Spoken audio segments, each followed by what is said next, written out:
ভালোবাসার মানুষ তখনই সুন্দর যখন সে আমার আপন মানুষেরও ভালোবাসার মানুষ হয়। জীবনে বেঁচে থাকার জন্য খাবারের চেয়ে বেঁচে থাকার ইচ্ছেটাই বেশি দরকার। আর যদি সেই বেঁচে থাকার ইচ্ছেটা কোনো এক মানুষের জন্য হয়ে ওঠে, তাহলে জীবনে ঠিক তাকেই রাখতে হয় যে সত্যিই থাকতে চায়।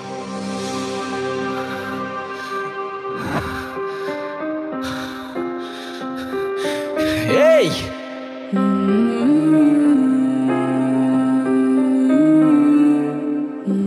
আরে কি করছেন আপনি? মাথা ঠিক আছে আপনার?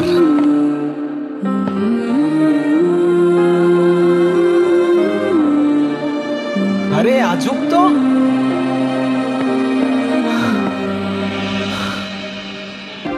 কি সমস্যা কি আপনার? কি করছেন আপনি? আরে প্রবলেমটা কি আপনার? আরে কিছু বলছেন না কেন? মাথা ঠিক আছে আপনার? কি করছেন আপনি?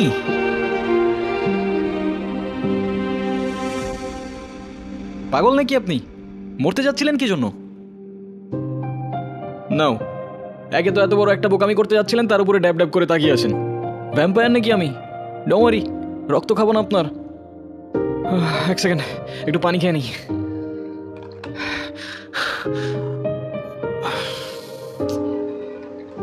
একে তো সুইসাইড করতে যাচ্ছিল, তার উপরে ড্যাব ড্যাব করে তাকিয়ে আছে। Thank you.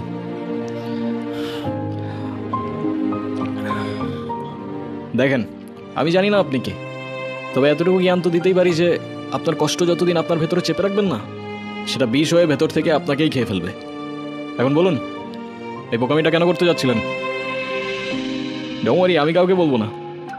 আর বলার মতো তেমন কেউ নেইও আমার, না পরিবার না বন্ধু, শুধু আমি, আমার ক্যামেরা আর আমার ওয়াটার বটল। কি ভাবছেন আমাকে বললে আপনার লাভ ছাড়া ক্ষতি নেই? আর এমনও তো হতে পারে যে আপনার প্রবলেম শুনে আমি আপনাকে কোনোভাবে সাহায্য করতে পারি, রাইট? আমি প্রেগনেন্ট। ভালোবেসেছিলাম, বিশ্বাস করেছিলাম, কিন্তু ভাবিনি সে ভালোবাসা এইভাবে শাস্তি হয়ে ফিরে আসবে। আমি তালুকদার পরিবারের মেয়ে। আমাদের পরিবারের সমাজের নিয়ম না মেনে কিছু করে ফেলা মানে সবার কাছে একটা লজ্জা হয়ে যাওয়া। আমার পরিবার, যারা বলে মেয়েরা হচ্ছে ঘরের সম্মান, আর তারা যখন জানবে আমি বিয়ের আগেই, কিচ্ছু বলবে না, শুধু চেয়ে থাকবে। আর ওদের ওই দৃষ্টিতে আমার বুকটা চিরে যাবে। ওরা বলবে না তুই মরে যা, কিন্তু আমি বুঝে যাব আমার মরে যাওয়াই উচিত। ভেবেছিলাম এখান থেকে ঝাঁপ দিলে হয়তো সব ঝামেলা এখানেই থেমে যাবে, না প্রশ্ন, না অপমান, না দোষ, কোনো কিছুরই সম্মুখীন হতে হবে না। ভিতরের চিৎকারটা এখানেই থেমে যাবে। এখান থেকে ঝাঁপ দিলে আপনার চিৎকার থেমে যাবে সে ব্যাপারে তো কোনো সন্দেহ নাই, কিন্তু যার জন্য আপনি এখানে আসলেন সে তো দিব্যি ঘুরে বেড়াবে, রাইট? কোথায় সেই হারামজাদাটা? কোথায় আপনার বয়ফ্রেন্ড? কোথায় সে?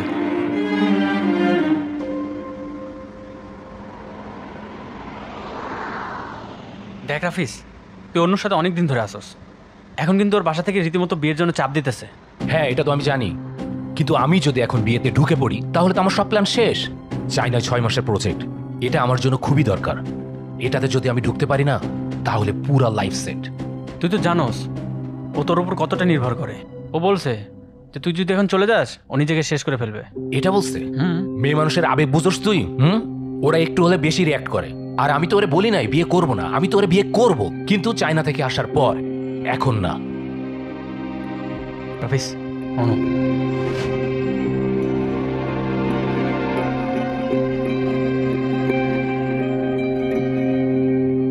তাহলে তুমি যাচ্ছ? আমি এই সুযোগটা কোনোভাবে হাতছাড়া করতে চাচ্ছি না। চাইনা প্রজেক্ট, এটা আমার ফিউচারের জন্য খুবই দরকার। আর আমাকে? আমাকে দরকার নেই তোমার? তুমি কি একটাবারও ভেবেছো তুমি চলে গেলে এরপর কি হবে? আচ্ছা, তুমি জানো যে আমি তোমার জন্য কি ভাবি না ভাবি, কিন্তু আমি যদি এখন বিয়ে ঠিয়ে করি তাহলে আমার সব গুলিয়ে যাবে। তার মানে আমি সব গুলিয়ে দিচ্ছি? তুমি কেন বুঝতে চাচ্ছ না? আমি যদি 6টা মাস সবকিছু ভালোভাবে হ্যান্ডেল করি তাহলে আমরা একটা স্টেবল লাইফ পাবো। আমরা? তুমি তোমার লাইফটা গুছাচ্ছ, সেখানে আমি কোথাও নেই।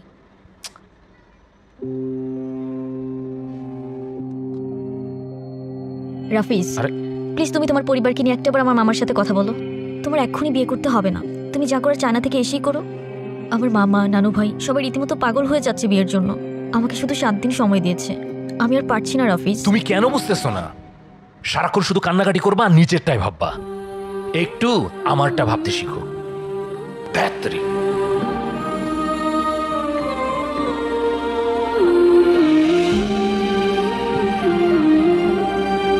যদিও আমি এর বিপক্ষে, কিন্তু আপনি চাইলে তো। একজন মায়ের পক্ষে নিজের সন্তানকে মেরে ফেলা এতটা সহজ না। তার হৃদস্পন্দন, তার প্রাণ এখন আমার শরীরে। আমি কিভাবে থামিয়ে দিব সে প্রাণ? বুঝলাম।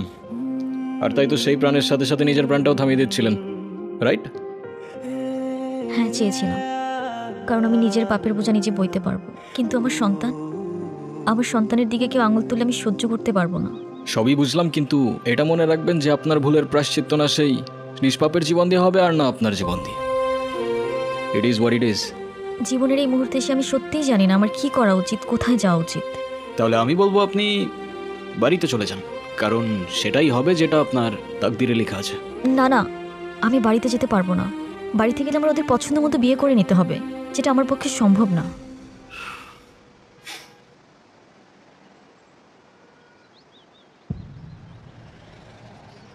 আপনি কি কিছু বলতে চাচ্ছিলেন? আরে প্রবলেম নাই, বলে ফেলুন না। আপনি আমাকে বিয়ে করতে পারবেন? হোয়াট? সত্যি না, মিথ্যে। আরে বুঝাই বলেন না, আমি কিছু বুঝতে পারতেছি না, মাথায় ঢুকতেছে না কিছু আমার। ধরুন আমি আপনাকে স্বামী সাজিয়ে আমাদের বাড়িতে নিয়ে গেলাম, কিছুদিন পর আপনি ওখান থেকে চলে যাবেন। তখন তো আমার সন্তানের পরিচয় নিয়ে কেউ প্রশ্ন তুলতে পারবে না। তারপর রাফিজ যখন আসবে তখন বিয়ে করে নিব। সরি, আমি আসলে বুঝতে পারছি না আমি কি বলছি না বলছি। আপনি কেনই বা আমার জন্য এত কিছু করবেন? Sorry sorry. আচ্ছা চলেন, আপনার জন্য মা হবেন না আপনি? একজন মায়ের জন্য এইটুকু তো করাই যায়, বলেন? চলেন, আসেন আসেন, আর ভেবে লাভ নাই।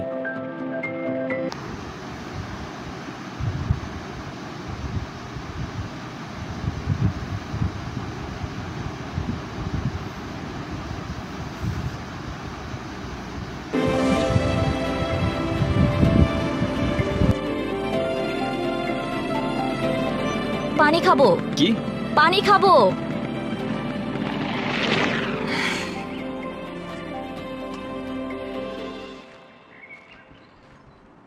পানি এখানে তো পানি তো শেষ। আচ্ছা তুমি দাঁড়াও, আমি নিয়ে আসি। হ্যাঁ, 2 মিনিট। আজকে কিন্তু বাসিটা মজা ছিল।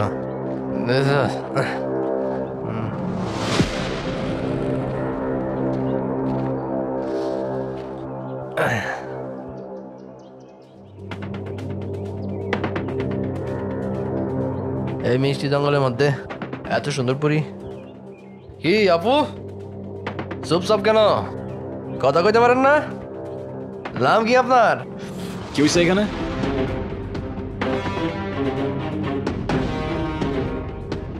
কিছু না ভাইয়া।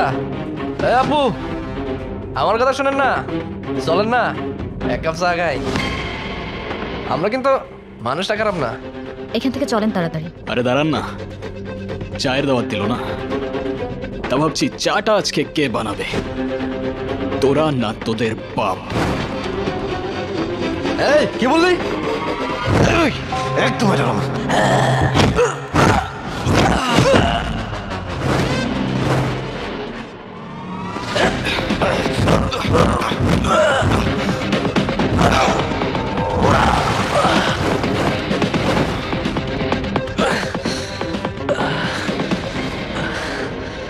কিরে, লিকারটা কেমন ছিল? করা ভাই।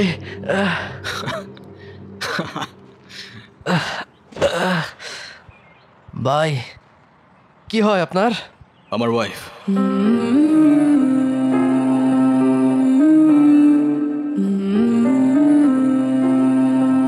সম্পর্কের কিছু ডাক মাঝে মাঝে মানুষকে অদ্ভুত আনন্দ দেয়।